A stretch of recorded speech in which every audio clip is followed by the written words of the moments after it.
Buenos días a todos, espero que todos se encuentren muy bien. Acá estamos mandando un saludo global de todo el equipo de PARC, en este caso de Miami, Lima, Costa Rica, que está Miguel, Ciudad de México, que está Amanda, y la Ciudad de Nueva York, que está Aime.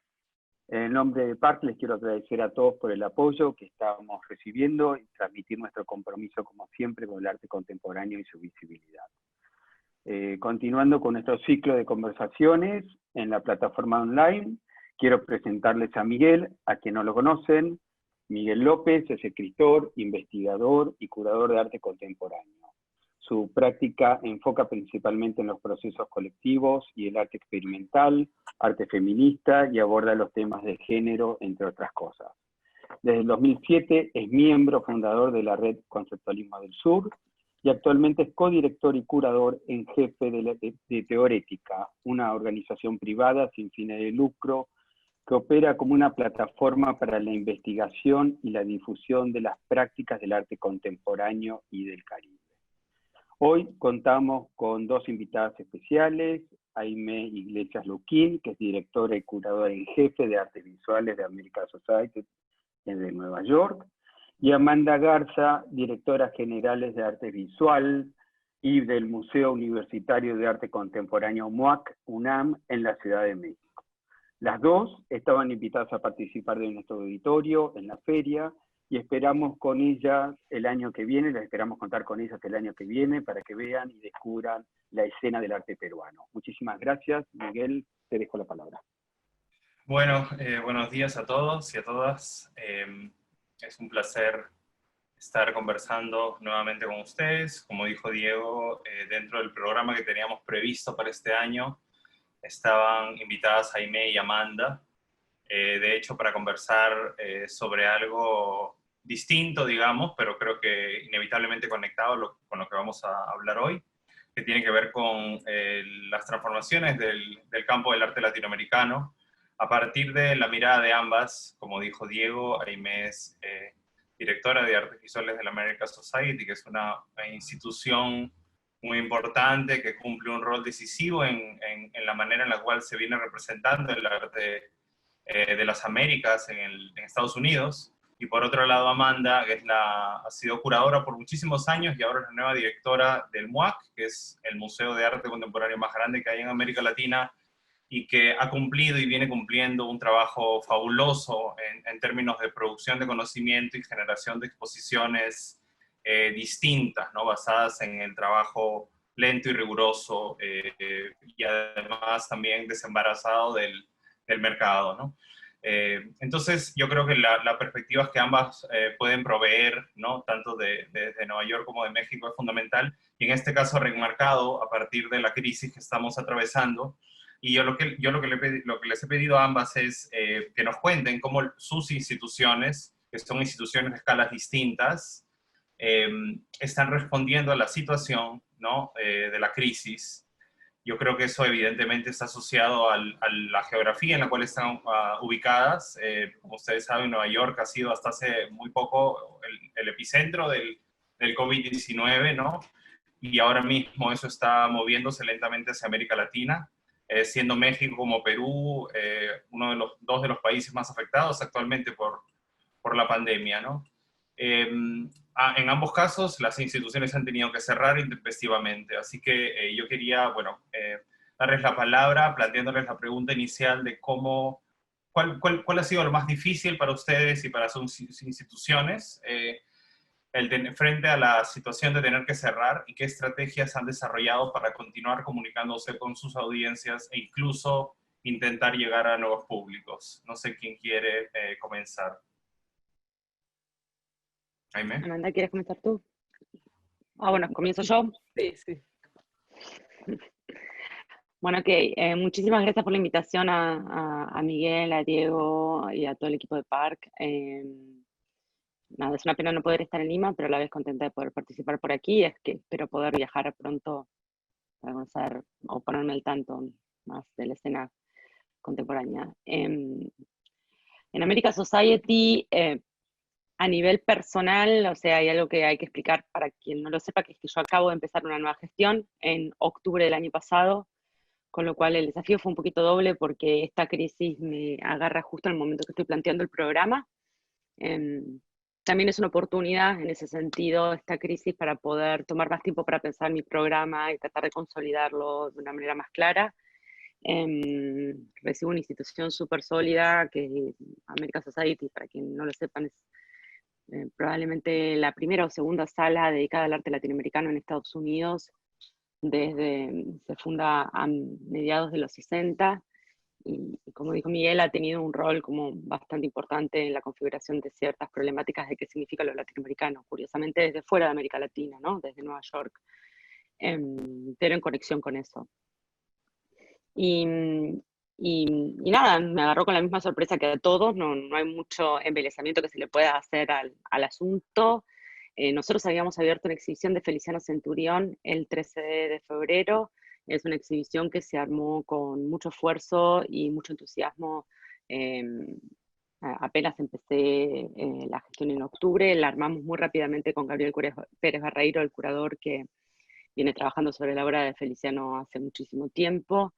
Y bueno, estamos muy contentos con el resultado, y la llegamos a abrir en febrero, y la llegó a ver a un grupo de gente, no mucha, y el 13 de marzo, bastante temprano, ya tuvimos que cerrar la institución. Ante ese panorama, lo que decidimos por el momento es posponer la exhibición siguiente. La exhibición estaba pensada para estar hasta el 16 de mayo, y luego vamos a tener a Joaquín Orellana. Pospusimos la muestra de Joaquín Orellana y artistas contemporáneos en relación con la obra del maestro guatemalteca para cuando podamos, para más adelante. Y la idea es esperar a ver si logramos reabrir y poder mostrar Centurión a nuestras audiencias, si es que se puede reabrir en forma pautada, controlada y con las medidas que se puedan durante el verano o durante el otoño. Todavía no tenemos un panorama claro. La realidad es que estamos en Nueva York, que ha sido uno de los focos más fuertes de la crisis, y estamos cuidando las obras, mientras esperamos ver cómo podemos compartirlo.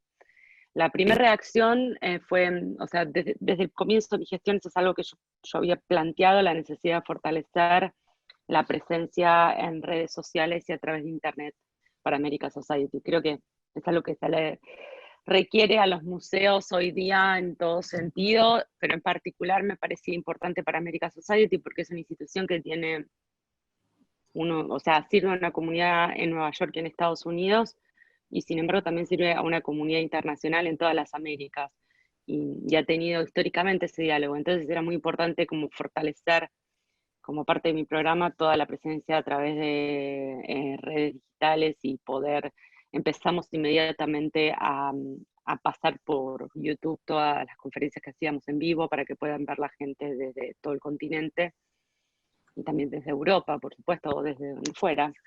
Y lo que hicimos fue poner más foco en eso, y abrimos con un ciclo de conversaciones con artistas que se llama In the Studio, en el estudio, donde lo que hacemos es visitas virtuales a talleres de artistas.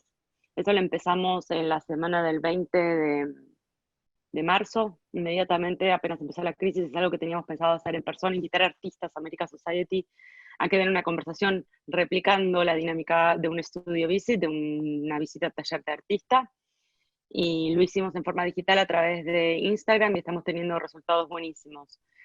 Hacemos 2 veces por semana, tenemos un rango de artistas desde más consagrados, mediana carrera, hasta gente súper joven, artistas emergentes de todo el continente, y el programa está funcionando súper bien. Tenemos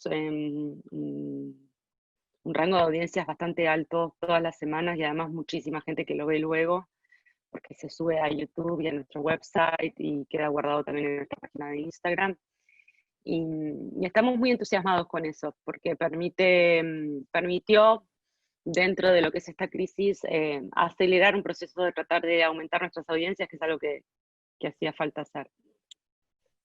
Si bien hay una sobrecarga de contenido digital, que todos estamos un poco ansiosos y desesperados por suplir la vida que teníamos antes de esta crisis, pienso que bueno, que estamos haciendo todo lo que podemos a nivel institucional, a nivel individual, y que hay que tener mucha compasión con nosotros, con el resto, y tratar de pensar juntos, de a poco, sin grandes respuestas porque no las hay. Muchas gracias, Aimee. Amanda, creo que tienes que quitarle el... Ahí está. Sí, listo. Bueno, pues muchísimas gracias también por la invitación. Igual que Aimee, me hubiera encantado estar en Lima, pero estoy segura que habrá otras oportunidades. En ese sentido, pues comparto muchas de las preocupaciones con Aimee, en el sentido de que también yo inicié mi gestión este año, en febrero, y me tocó el museo abierto 1 mes y medio y después cerramos el 23 de marzo y nos volcamos a este programa que hemos llamado un programa desmaterializado, evidentemente haciendo alusión a Óscar Mazzotta y a la exposición que curó Ana Longoni para el MUAC hace unos años, en donde, digamos, cómo traducimos o logramos que la potencia del arte o estética sea traducida a plataformas desmaterializadas, ¿no? A pesar de que hay quienes hablan que el espacio virtual es un espacio de rematerialización. Pero bueno, eso si quieren lo abordamos en un segundo momento. Quisiera comenzar planteando una imagen que he tenido que ir al museo a verificar temas de seguridad y la mirada de un museo como el MUAC, a quienes no lo conozcan, es un museo muy grande en el sentido de que tiene salas con techos muy altos, espacios de exhibición muy amplios, son muchos metros cuadrados y en donde quedaron montadas las exposiciones que estaban en exhibición, una de ellas Cecilia Vicuña, y en donde parece que sin el público los objetos están latentes, es decir, solamente a partir de la relación con el público, con quienes trabajan en el museo, es que esos objetos logran, digamos, cobrar la potencia que tiene el arte. Y en ese sentido, el tránsito como institución y como equipo de trabajo ha sido lleno de muchísimos retos, de tener que reflexionar al mismo tiempo que hacer, es decir, de ir probando cosas, estrategias para conectarnos también, como decía Aimee, con otros públicos, con entender cómo una institución debe comunicarse a través de las redes o producir contenidos a través de las redes o de las plataformas virtuales de una manera muy distinta a como lo hacíamos. Lo hacíamos sobre todo en términos de difusión, de difundir las actividades que pasaban en el museo, pero muy pocas veces lo usábamos como un recurso de interacción mucho más a fondo con el público del museo. Por otro lado, creo que otro de los temas que hemos tenido que aprender a manejar o trabajar es el de la incertidumbre. No tener una fecha clara de regreso, no tener muy claro en qué medida los públicos van a querer regresar, si van a querer regresar con muchísimo entusiasmo, con miedo, con desconfianza, en qué medida eso nos impacta en términos del programa de exhibiciones incluso que no tengan una densidad alta en términos espaciales, es decir, que no haya espacios en donde se puedan conglomerar personas. También incluso cómo tenemos que repensar el diseño museográfico de las próximas exposiciones, es decir, abre un sinnúmero de preguntas a las que nadie en el mundo tiene respuestas, en donde tenemos que actuar con base a prueba y error. Y para instituciones con, digamos, esquemas complejos de organización o también equipos grandes de trabajo, pues eso representa grandes dificultades porque en realidad trabajamos con base a la planificación, no nada más en términos de lo que se requiere institucionalmente para lograr los proyectos o proyectos de gran escala, sino también en el trabajo del día a día y también en términos de la recaudación de fondos, que ese es otro de los aspectos a los que todos nos enfrentamos como un reto muy grande.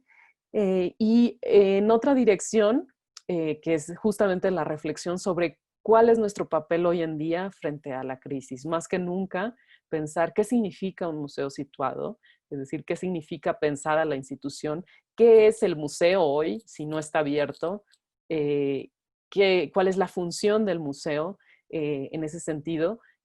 Muchos directores de museos en el mundo justamente han planteado la redefinición de las tareas del texto. También, por ejemplo, su vinculación con los temas urgentes, temas sociales urgentes, en donde evidentemente la pandemia y las consecuencias económicas, sociales, relacionales de la pandemia son un tema muy relevante que muchos museos están abordando de distintas maneras. Y por otro lado, también no olvidar temas fundamentales que tenemos que seguir trabajando a partir de, o a pesar más bien de la pandemia. Es decir, el tema de género, que en el caso del MOAC es una línea que para mí es muy importante impulsar en diversos sentidos en el museo, pero que de alguna manera ha quedado opacada en la discusión y en la inmediatez de todas las preocupaciones que han implicado la pandemia o que ha implicado la pandemia. Y por otro lado, ¿qué significan las comunidades virtuales? Las comunidades virtuales son estas comunidades líquidas, para pensar en esta idea del mundo líquido, que establecen lazos débiles, por decirlo de alguna manera, o lazos menos constantes que el público que va al museo. ¿Cómo tenemos que relacionarnos con estas comunidades y de qué manera? Y por último, nada más para delinear una serie de temas, como yo he concebido junto con el equipo el programa que desarrollamos en las plataformas, es un programa para mí no de comunicación, sino un programa curatorial, en términos de cómo el museo se convierte también en un agente en las plataformas virtuales y no nada más como una estrategia, digamos, en términos mucho más sencillos de comunicación. Y bueno, pues son muchísimos temas, pero ese sería el planteamiento inicial. Sí, muchísimas gracias, Amanda. De pronto una siguiente pregunta podría ser, ¿cómo sienten ustedes que la pandemia va a impactar en el corto y mediano plazo al campo artístico latinoamericano?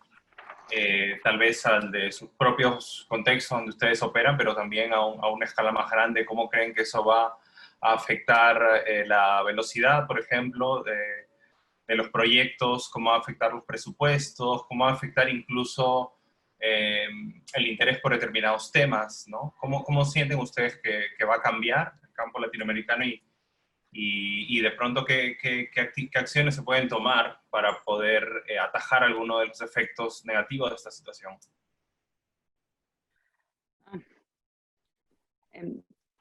Yo ante esa pregunta creo que también me preguntaría primero qué ha pasado con el arte latinoamericano a nivel global y su internacionalización en los últimos 20 años. Lo que vemos con la explosión de las bienales, por ejemplo, y con la explosión de las ferias de arte, es que el arte latinoamericano en paralelo ha conseguido un lugar, un posicionamiento en el mercado y en la escena global muy importante, se ha solidificado en un montón de sentidos gracias a estos esfuerzos, pero también ha habido una ansiedad y una sobrecarga, volviendo a hablar lo que hablábamos antes, ¿no? Ha habido una aceleración que no nos ha permitido pensar, ¿no? Con un poco más de detenimiento qué significa esta inserción del mercado latinoamericano, de artistas latinoamericanos en un mercado global. Que ha habido casos sueltos de artistas que se han insertado en este mercado muy exitoso a nivel, y también en exhibiciones y en bienales, no solo mercado, pero cuando hablo de mercado, hablo del mercado intelectual y del mercado financiero del arte, ¿no? Ambas cosas que van de la mano, en cierto sentido, nos guste o no. Y esto ha sido un poco rápido, ha sido un poco explosivo, y dos ideas que se empiezan a vislumbrar en estos 2 meses que tenemos de crisis sobre el mundo que se viene y esta idea del nuevo normal que se va a venir, son la idea de la desaceleración y de la localía. Y en ese sentido, si ese pronóstico se cumple, que no lo sé, porque el nivel de incertidumbre es realmente muy grande, quizás aparece una vacuna, ojalá aparezca una vacuna en 2 semanas, ¿no? Y se solucione esto, ¿no? Y en tal caso quizás volvamos al mundo de antes, pero hay una oportunidad Hay una oportunidad en esta idea de la localía, hay una oportunidad en esta idea de desaceleración y quizás nos permita repensar ideas de lo latinoamericano más cercanas a las distintas comunidades locales, en lugar de pensar esta gran idea, este gran mapa que nunca se termina de conformar y que nunca se puede terminar de conformar porque estamos hablando de un continente sumamente grande, ¿no? Y en eso puede haber una oportunidad para exhibiciones que se focalicen en procesos que normalmente eran muy difíciles de financiar, porque quizás financiar exhibiciones va a ser muy difícil, no importa cuán famoso sea el artista del que se esté hablando, y eso puede llegar a ser una oportunidad si somos creativos de hacer exhibiciones de cosas más raras, más interesantes, de promover artistas nuevos, de promover escenas que han sido dejadas de lado. Y en eso veo alguna esperanza de un cambio que puede llegar a ser positivo.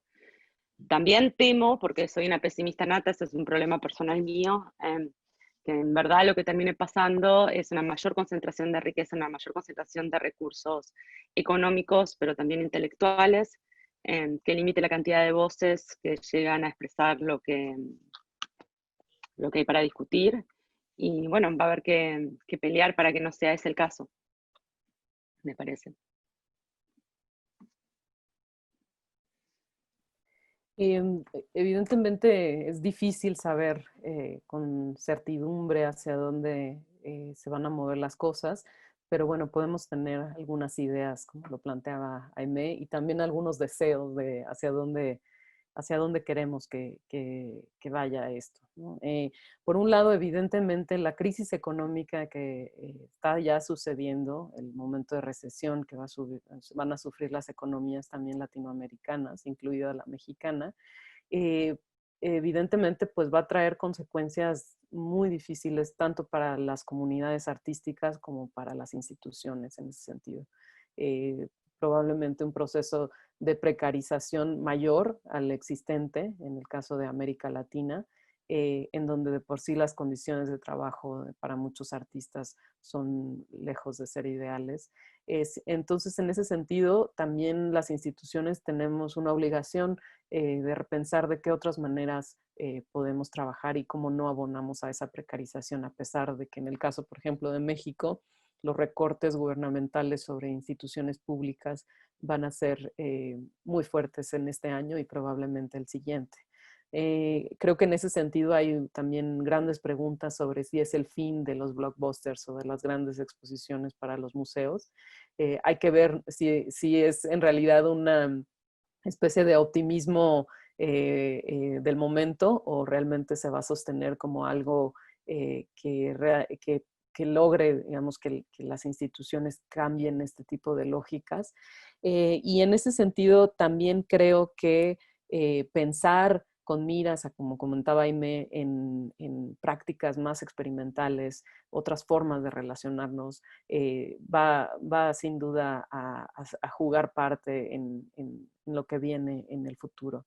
Y también las dificultades en términos de la movilidad. No va a ser tan fácil movernos como estamos acostumbrados y en ese sentido tiene que ver con cómo en los últimos años, también como comentaba Aimé, en las últimas décadas, el arte latinoamericano ha tenido un proceso de internacionalización muy fuerte, muy importante, en donde se ha nutrido precisamente de estas redes globales y eso ha sido también un aspecto fundamental para el desarrollo del arte latinoamericano en los últimos años.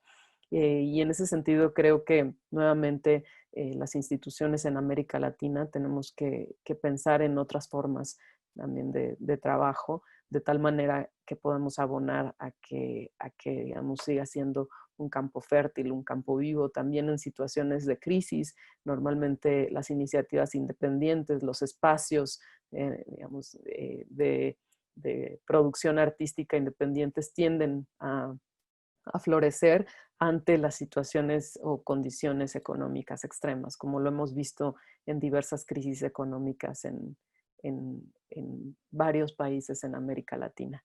Entonces, bueno, tenemos que observar muy de cerca y también en el caso del MOAC, por ejemplo, entender cuál será nuestro rol en ese nuevo contexto. Gracias, Amanda. Sí, estoy de acuerdo con ustedes. Yo pienso que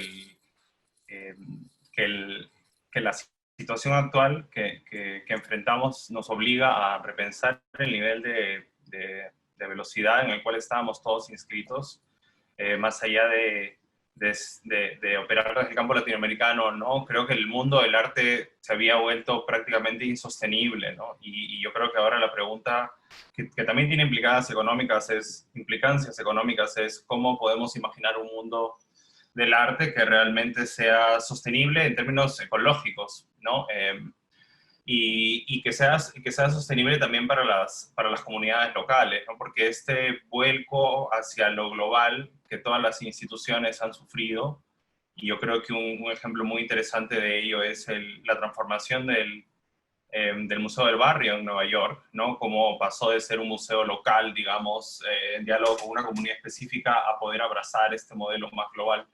Es un síntoma de un modelo de museo al cual creo que todos hemos aspirado muy, quizá sin plantear una serie de preguntas y que ahora nos obliga a pensar si la dependencia del turismo, por ejemplo, es realmente algo que es real o no, es posible o no, quiénes son nuestros interlocutores inmediatos, si estamos realmente hablando con la comunidad a la cual pertenece la institución. Yo sí creo que ahí hay una serie de preguntas importantes que creo que todos, desde el lugar profesional en el cual estamos obligados a pensar, ¿no? Quizá una tercera pregunta tendría que ver con decisiones económicas, que me parece que son interesantes. Yo he estado conversando con muchos otros directores y curadores en las últimas semanas y es muy interesante cómo a partir de los recortes presupuestarios hay decisiones, ¿no? Que están asociadas a cómo se va a programar, qué se puede programar. Por ejemplo, conversaciones que tienen que ver sobre si los couriers que los museos habitualmente exigen son realmente necesarios en todos los casos o no, ¿no? En qué medida tiene sentido importar obras, ¿no? Entonces quería preguntarles a ustedes, por ejemplo, cuáles son decisiones o preguntas que tienen en torno a cómo replantear los presupuestos de sus instituciones o de otras instituciones. No sé si es algo que ya más o menos respondieron, pero me parece interesante porque creo que también tiene que ver con un cambio de cómo funcionamos, cómo trabajamos, ¿no? Así que bueno, esa sería una pregunta. A ver, mi primera respuesta, y para ser absolutamente sincera, no lo sé, porque también hay que ver qué va a pasar con cómo se programa. Sí me parece que hay algo a lo que apunta de vuelta, ¿no? Yo creo que empiezan a haber ciertos indicios de un posible nuevo normal dependiendo de qué pase. Pero dentro de esos indicios, algo que a mí me pasó naturalmente y que me doy cuenta que es algo que tendría que pasar más en general en los museos, es que en el balance de lo que una institución, y no lo digo nada más por America Society, lo digo en general por varias otras instituciones que veo, pero en el balance de lo que se gasta para realizar una exhibición y lo que se gasta para compartir esa exhibición con una comunidad, en educación, en programas públicos, en community outreach, estaba muy fuera de lugar. Se gastaba muchísimo más dinero para mostrar objetos que terminan siendo símbolos de riqueza en sí mismos, y por eso también pueden acceder a más fondos y a más presupuestos. Y esto nos obligó un poco, porque no se están pudiendo mostrar esos objetos en forma física, a poner el énfasis en cómo los comunicamos. Y en esta desmaterialización de la que habla Amanda, hay un montón de otras formas en las cuales los podemos comunicar, y me parece que hay algo interesante en eso, que es la posibilidad de invertir más en acercar nueva gente, en invertir más en acercar la institución a una comunidad. En el caso de America Society es un caso muy especial y muy particular con respecto al tipo de comunidad que representa y que pretende representar en términos de su misión, porque es una institución que está fundada al comienzo de este proceso de globalización, que es lo que quizás estemos viendo caer. Entonces es muy difícil para mí desasociar esa idea de la globalidad de la misión de America Society en sí misma. Es una institución que fue fundada para promover la cultura, la Sala de Artes Visuales fue fundada para promover la cultura de las Américas en Estados Unidos. Entonces tiene una misión global desde su nacimiento. Ante esta situación, la reacción un poco intuitiva que nos salió y que creo que funcionó bien, creo que en eso acertamos, fue conectar directamente con esas comunidades a lo largo de las Américas y mostrar a estos artistas a través de los vivos de Instagram, que es un recurso súper simple, pero súper efectivo. Y eso nos permite aumentar la comunidad de quienes nos siguen y también nos permitió acercarnos a artistas que están a lo largo de todo el continente y que tienen realidades súper distintas. Eso cuesta muy poco a nivel presupuestario y tiene un efecto inmediato en esas comunidades mucho más alto. Para un artista, el pequeño honorario por participar en una charla que nosotros proporcionamos puede ser muchísimo para un artista que está en otro país de América Latina, puede ser mucho más significativo. Y es una cosa barata, digamos, a nivel presupuesto general, pero con mucho más efecto, con mucho más resultado. En el caso de nosotros, bueno, una de las decisiones que tomamos hace algunas semanas, después de un proceso largo de planificación, fue extender el periodo de muchas de las exposiciones que estaban en exhibición en el MUAC cuando cerró.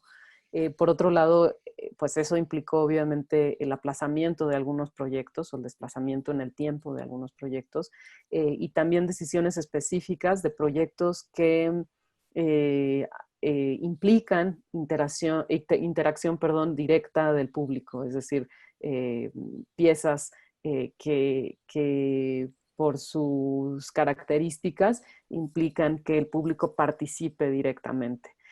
Porque consideramos que no tenemos en este momento y en los próximos meses pues la suficiente información para tomar, digamos, la decisión de hacer una pieza de este tipo y que probablemente tampoco el público se sienta cómodo participando de estas dinámicas. También muchos de los eventos vinculados a los programas públicos quedaron aplazados o van a ser reconvertidos en plataformas virtuales, de tal manera que no generemos situaciones en donde personas estén conviviendo en espacios cerrados, en auditorios, salas de conferencias, pues por unos meses. Esto implica, digamos, pues evidentemente hacer un acto muy fuerte de reflexión sobre cómo no significa una pérdida, sino cómo tenemos que pensar en otras formas de trabajo, que es lo que venimos platicando en esta conversación. Y en ese sentido también plantearnos una economía de recursos, es decir, una economía de recursos como ya planteabas, Miguel, haciendo un proyecto sostenible en términos ecológicos, pero también económicos, de tal manera que podamos tener una administración racional de los recursos disponibles, de los recursos con los que contamos, en este caso con los presupuestos existentes para el museo este año y el año que viene, de tal manera que no hagamos una inversión que nos desproteja en términos del programa futuro.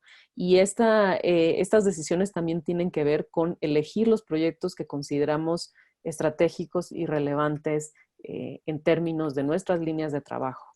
Es decir, no necesariamente estas exposiciones de grandes públicos, sino aquellos proyectos que consideramos que son una parte sustantiva del programa y de las líneas curatoriales que nos hemos planteado como equipo.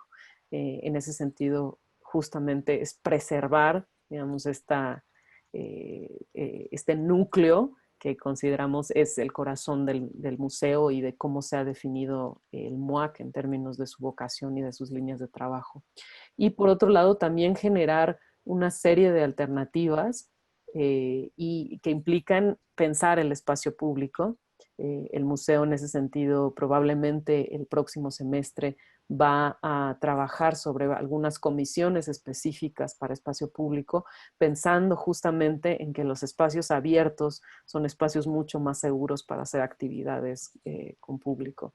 Y en ese sentido creemos que nuestro papel y nuestra misión tiene que ver con abonar, no nada más en términos de la conversación, de poner estos temas a discusión, de ser un foro abierto, como lo ha sido el MOAC por mucho tiempo, para diferentes públicos, comunidades, conversaciones académicas, artísticas, sino también en términos de apoyar a la comunidad artística y acompañarla en la medida de nuestras posibilidades. Muchas gracias, Amanda. Quería recordarles que si tienen preguntas, pueden levantar la mano en el chat y María José les puede dar la palabra o puede recolectar los comentarios en el chat también. No sé si María José, ¿alguna pregunta? ¿O sigo? Miguel, por ahora seguimos adelante y ni bien alguno de los participantes se anime a hacer sus preguntas, le damos paso. Dale, perfecto. Quería retomar algo de lo que acaban de decir que me parece que es muy importante. Y de hecho, tomando los ejemplos que ustedes han compartido, como por ejemplo los proyectos de estudio Visits que está haciendo America Society, o este modelo más desmaterializado del MOAC, que incluso han abierto una sala nueva, ¿no? Que es la sala número... ¿Qué sala es, Amanda? ¿La 10?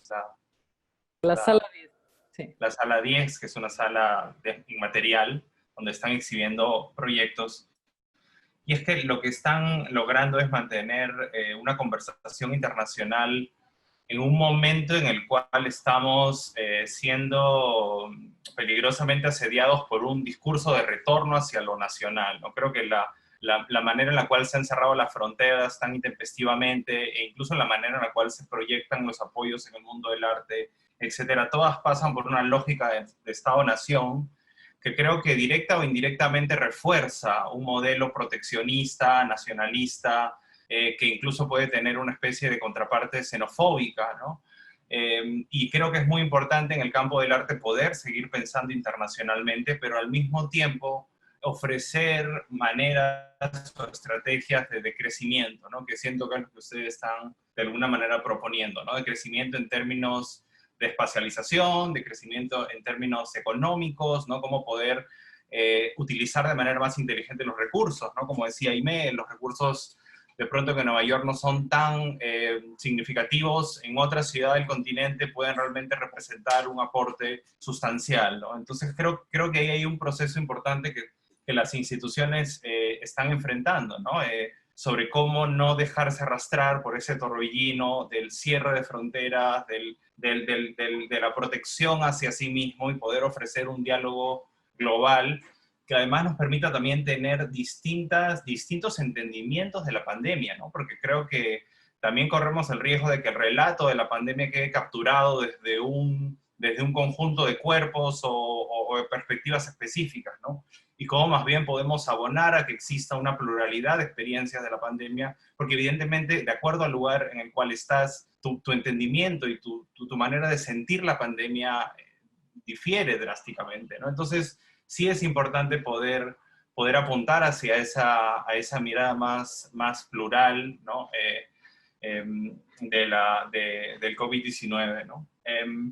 Quería de pronto preguntarles en esa dirección, porque además conozco las instituciones que ustedes dirigen y que me parece que tienen un trabajo importante en justamente poner luz en prácticas quizá no tan conocidas, prácticas que quizá todavía no han terminado de insertarse en el mercado completamente, el mercado intelectual, el mercado financiero, económico, como decía Aimé, y que son más bien como instancias intermedias, ¿no? Que permiten, por un lado, presentar prácticas que son valiosas, reclaman el valor de estas experiencias, ¿no? Y luego ya permiten que puedan de pronto pasar a un nivel mayor o no, ¿no? ¿Cómo ven ustedes el rol de los museos y las instituciones en el momento post-COVID? ¿Cuál creen que va a ser la responsabilidad que van a tener, que tendrían? Yo sé que es una pregunta muy general, ¿no? Pero creo que ahora mismo todos los museos están cerrados y creo que todos están planteándose la pregunta de qué vamos a hacer cuando reabramos. No sabemos cuándo va a ser, pero creo que cuando reabramos tiene que ser distinto, ¿no? Quizá más allá incluso de sus instituciones, pensando un poco en instituciones que ustedes siguen, que ustedes aprecian, de América Latina. ¿Cómo sienten que va a ser el rol? ¿Cómo va a cambiar el rol?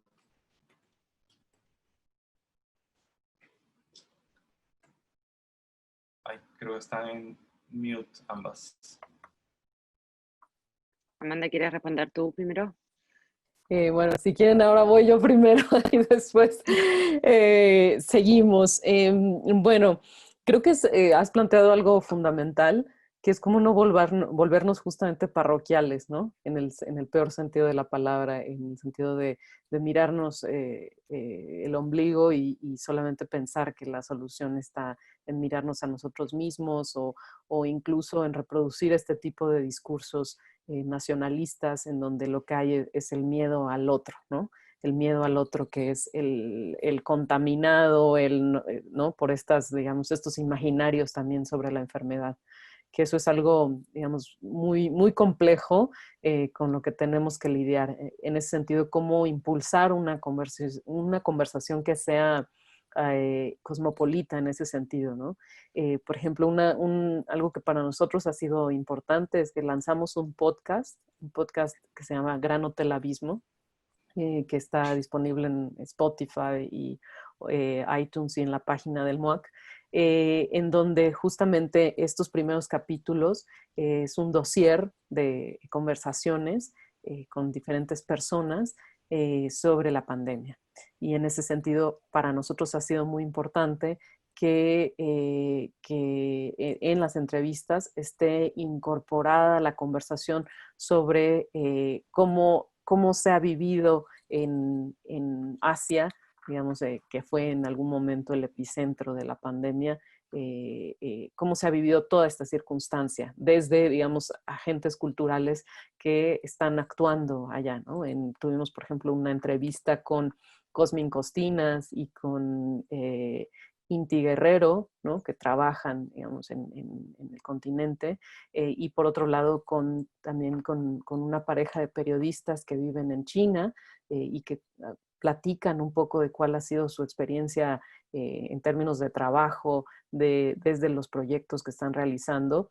Esto con la finalidad de no cerrar la conversación, de no nada más hablarnos entre nosotros mismos, sino justamente entender qué significa globalmente lo que está sucediendo y cómo nos ha impactado, no nada más en términos de programas de trabajo, sino en términos también de la experiencia vital.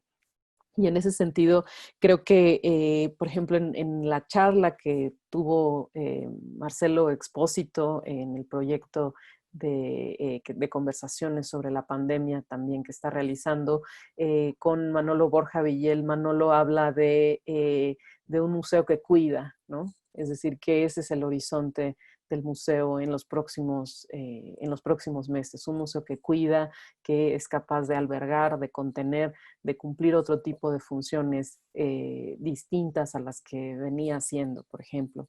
Entonces, yo creo que este momento también de contención y de el periodo prolongado de la crisis, es decir, esta nueva normalidad va a ser una normalidad en donde nos vamos a adaptar como nos estamos adaptando actualmente a las condiciones, pero que va a representar todavía muchas fricciones, retos, dificultades de todo tipo. Y en la medida en que el horizonte de la pandemia es un horizonte de largo plazo, es decir, no, pues lo que sabemos hasta ahora es que probablemente se va a prolongar 1 año y medio, 2 años, etcétera. No tenemos, digamos, las herramientas para saber cuándo va a terminar el momento que estamos viviendo. Entonces, esta especie de instancia prolongada, en donde obviamente estamos en el momento crítico de la pandemia, pero este post-COVID, perdón, va justamente a plantear muchas preguntas con relación a cuál va a ser nuestro papel en el circuito artístico, cómo podemos justamente combatir este tipo de discursos nacionalistas, cómo actuar, digamos, con relación a nuestras comunidades y para ellas, y al mismo tiempo seguir pensando globalmente, como planteabas, Miguel. Sí, adhiero mucho a lo que decía Amanda.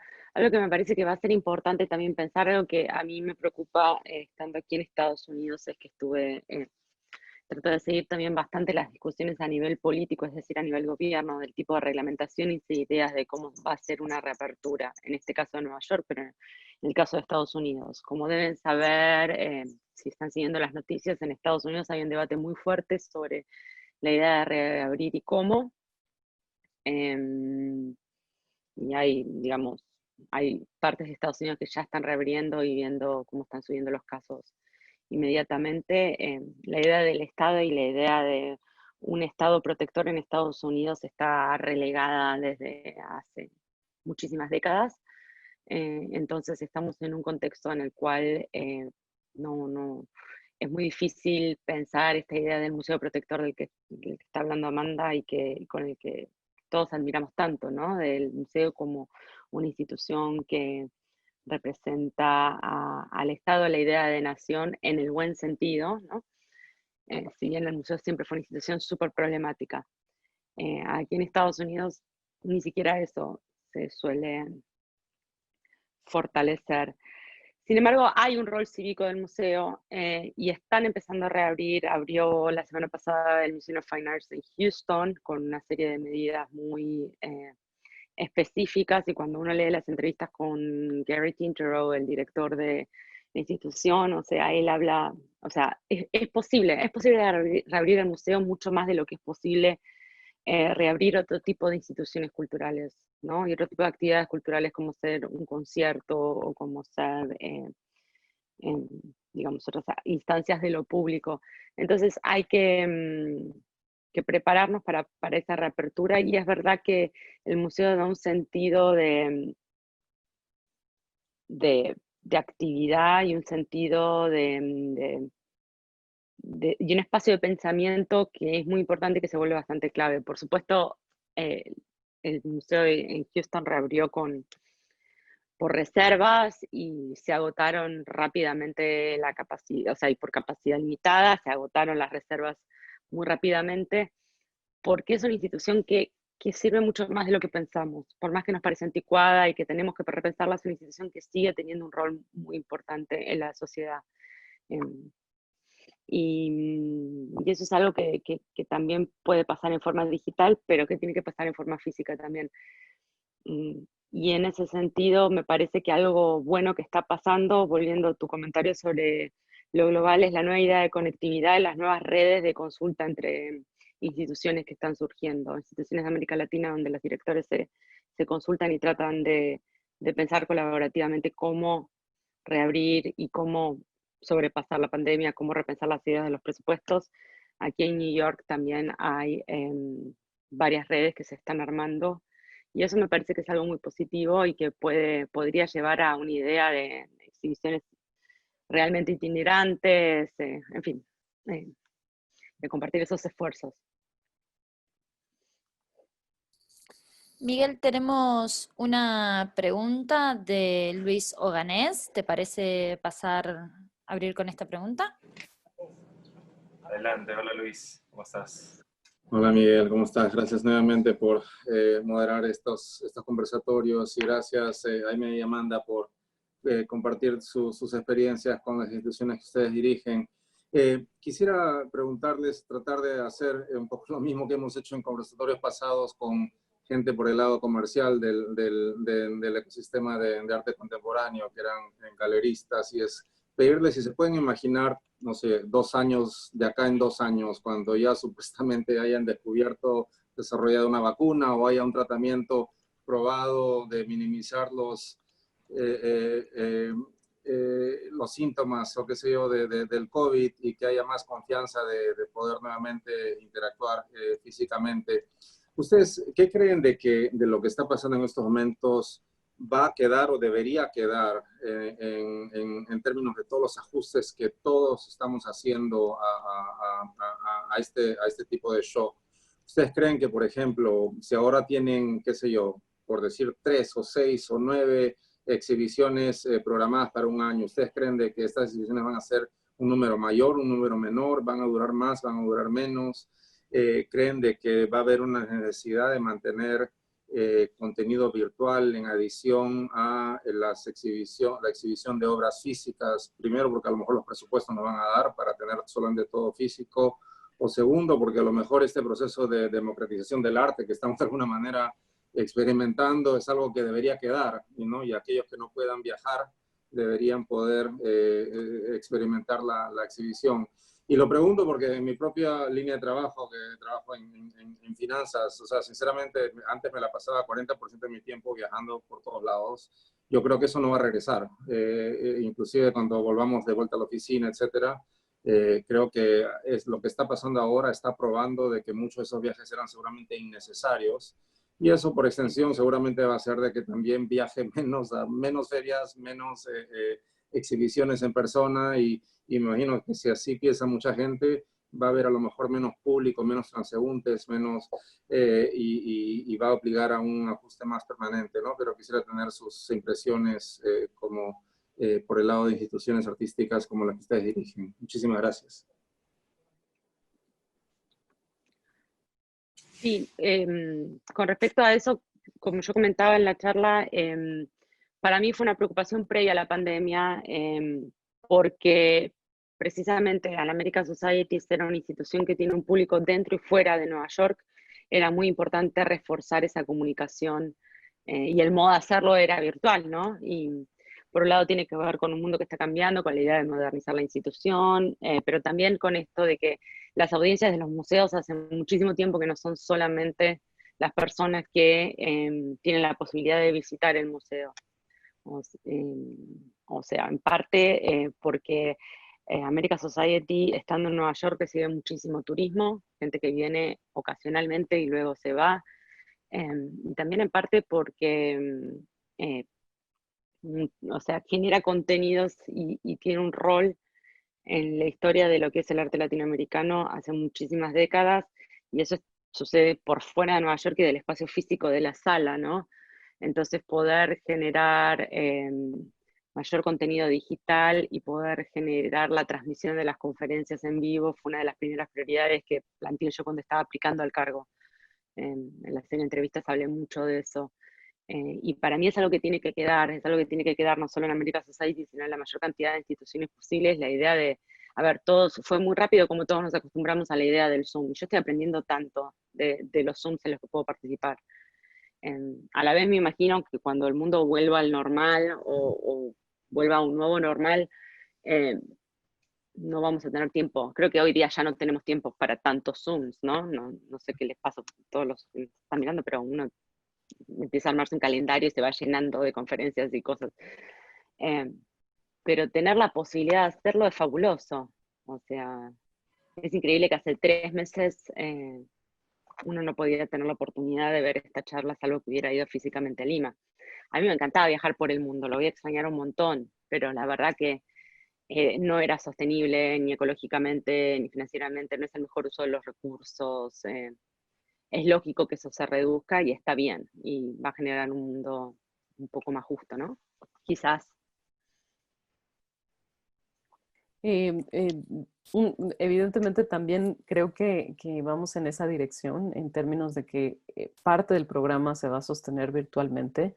Ya no podemos abandonar, es decir, iniciamos un camino, hemos generado contactos con comunidades específicas en el ámbito de las redes sociales, públicos que incluso jamás habían venido físicamente al museo, y en ese sentido tenemos que darle continuidad, a lo mejor con otra periodicidad, a esos mismos proyectos, y que además son proyectos que están hechos para las plataformas. Es decir, lo que sí creo que es importante es no pensar en mecanismos de sustitución.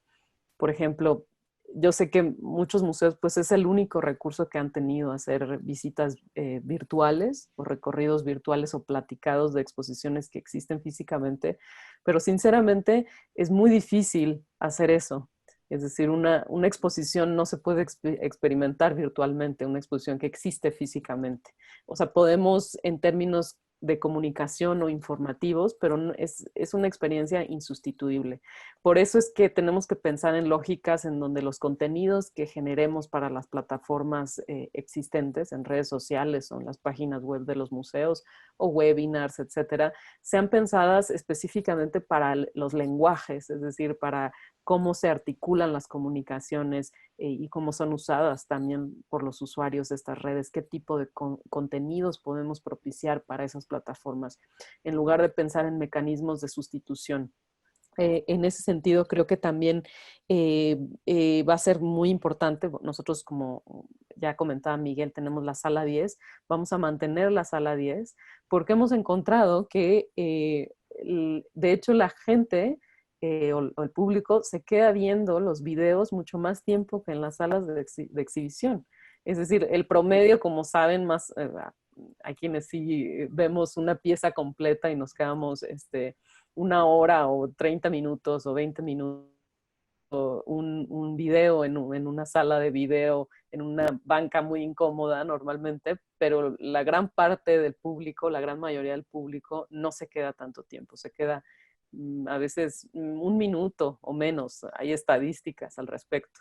Y en el caso de la sala 10 hemos visto que el promedio ha aumentado a 6 minutos, que es un montón. O sea, es decir, es más del 100%. Y a lo mejor hay piezas que duran 20, pero pues ya vieron 5. Entonces es, digamos, es algo interesante, ¿no? O que, por ejemplo, muchas de las piezas las ven en los teléfonos celulares. Eso también es algo sorprendente, ¿no? Como ya no es la computadora portátil o la de escritorio en el lugar donde se consumen este tipo de contenidos. Entonces, por ejemplo, tuvimos una pieza de Liliana Porter y que para el formato de celular, ¿no? De Liliana Porter y Ana Tiscornia, que está hecha específicamente digamos, con el cuadro o el encuadre de celular, y está hecha a distancia con un conjunto de actores en Buenos Aires, que cada cual filmó o se filmó con el teléfono celular. Es decir, también pensar en contenidos específicos, a eso me refería, para estas plataformas. Y por otro lado, también pensar en las dinámicas democráticas o democratizantes de lo digital, pero también en sus dinámicas de exclusión.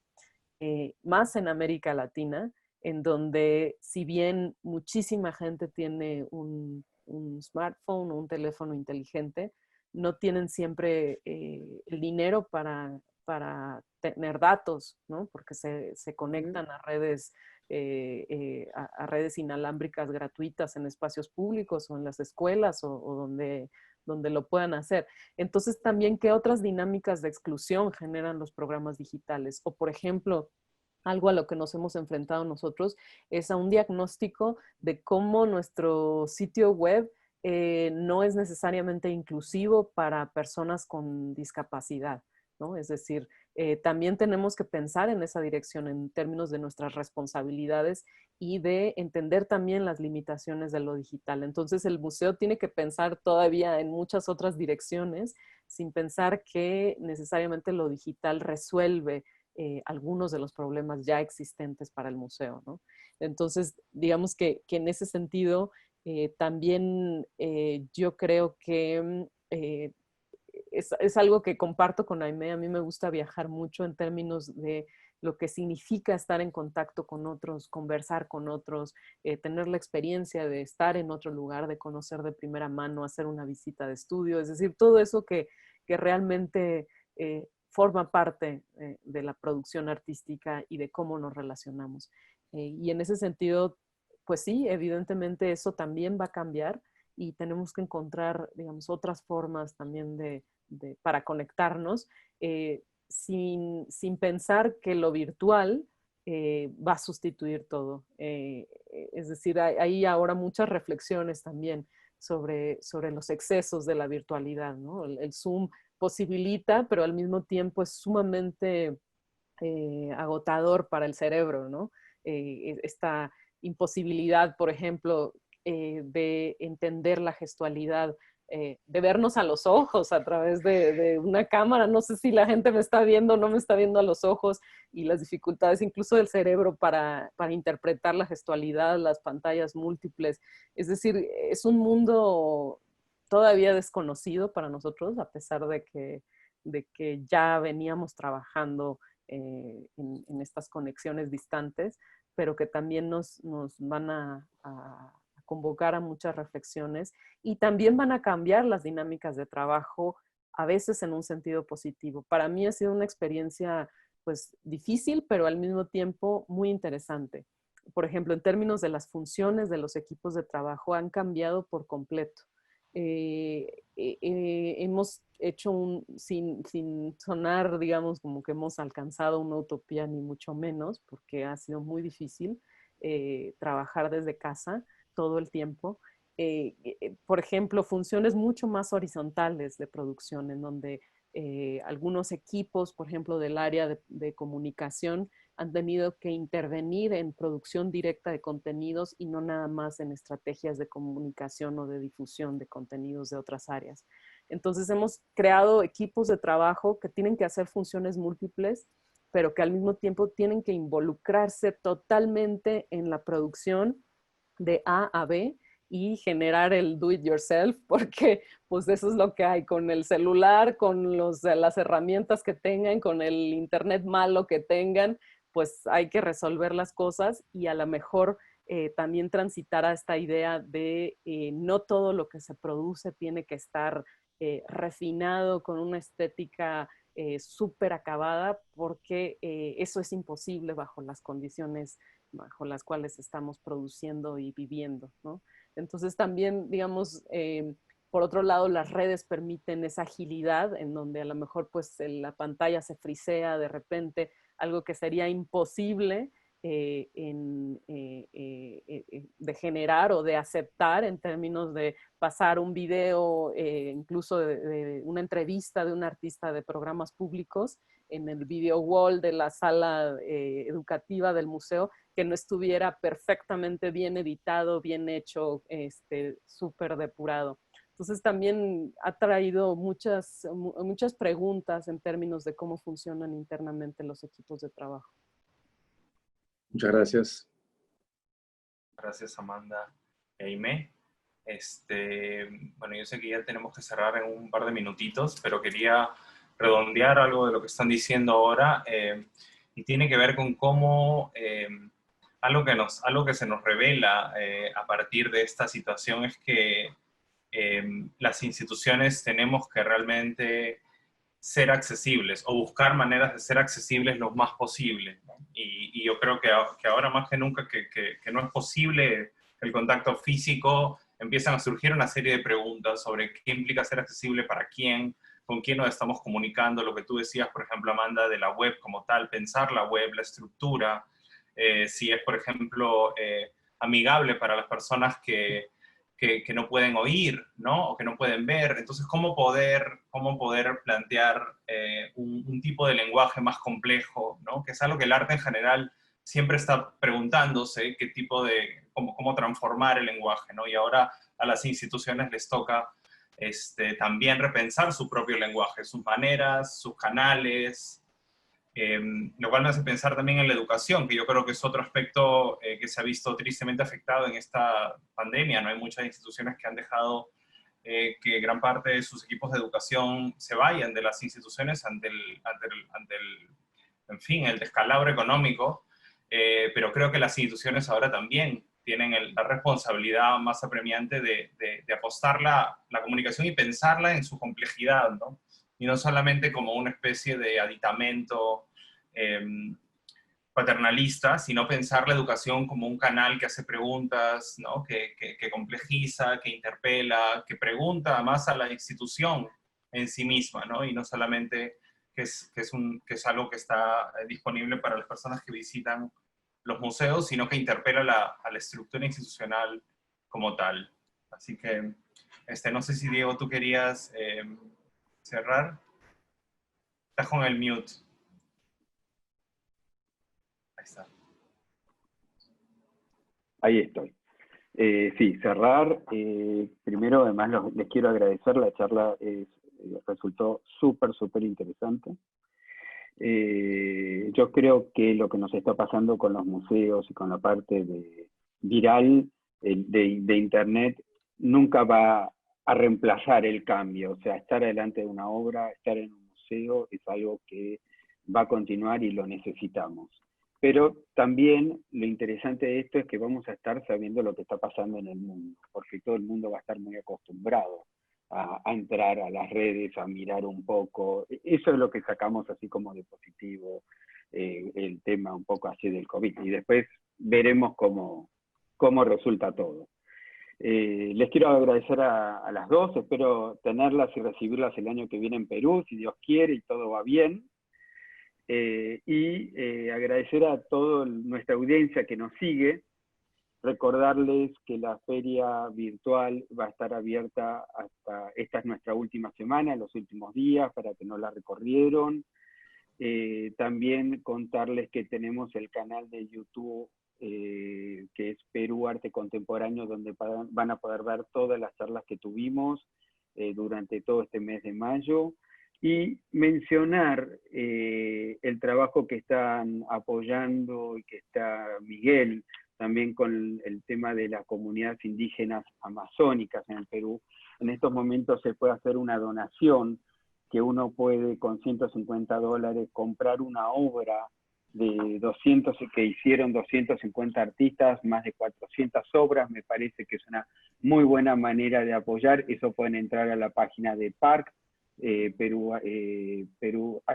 parc.com.pe, para poder ver las obras o contactarnos, pero creo que es muy importante apoyar en estas circunstancias a todo lo que está pasando en estos momentos. Muchísimas gracias y hasta la próxima, entonces. Gracias, Miguel.